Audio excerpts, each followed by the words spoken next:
बड़ा ही सुंदर है।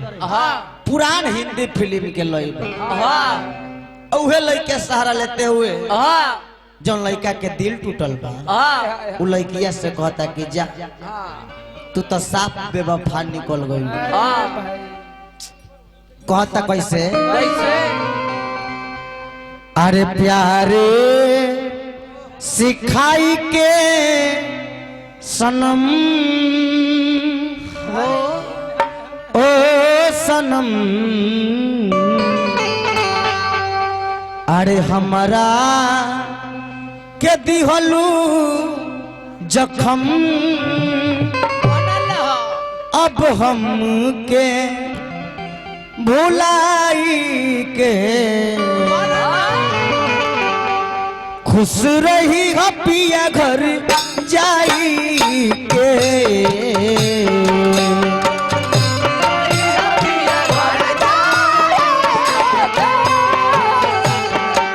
खुश रही हो पिया घर जाई के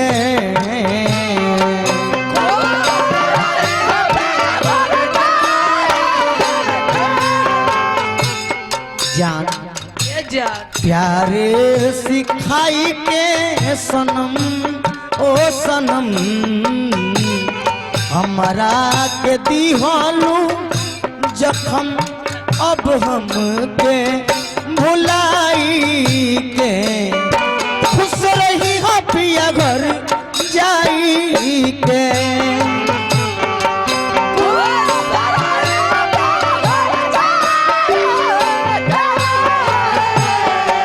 खुश रही हो पिया घर जाई के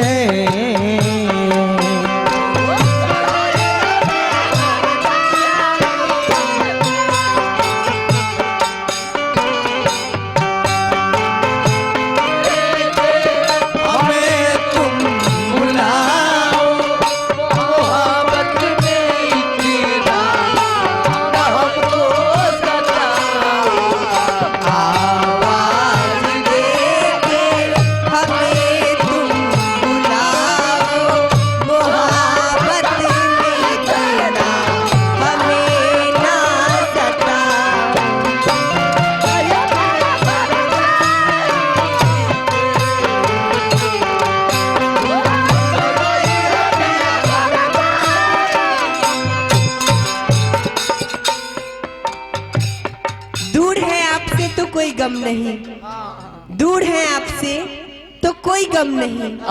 अरे दूर जाके भी दूर रहने वाले हम नहीं। मुलाकात न हुआ तो क्या हुआ, क्या हुआ?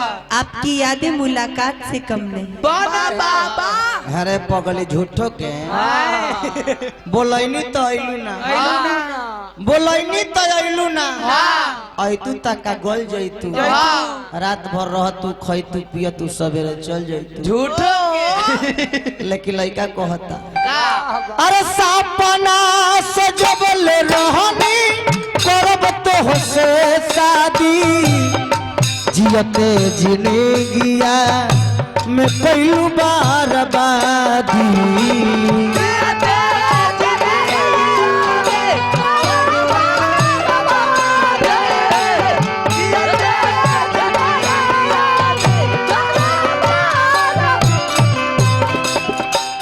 सब झूठो के सपना सजबल रहनी करब तो होसे शादी जियते जिंदगिया में कोई बर्बादी।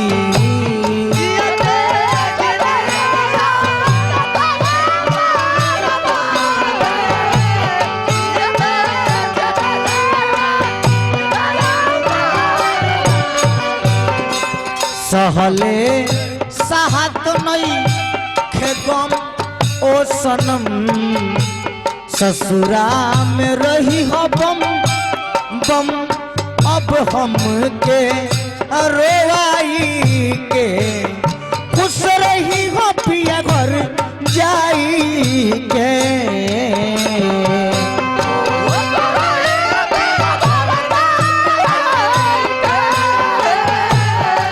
खुश रही हो पिया घर जाई के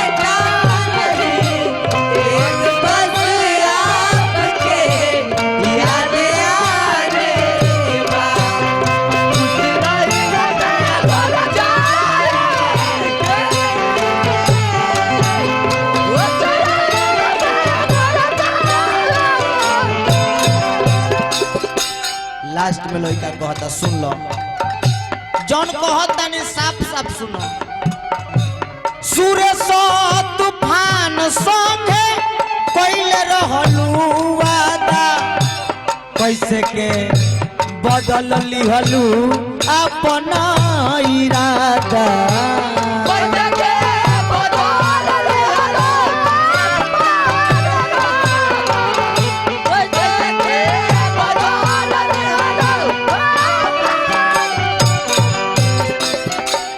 अरे सूर्य सो तूफान संगे कोइले रहलू वादा कैसे के बदल लिहलू अपना इरादा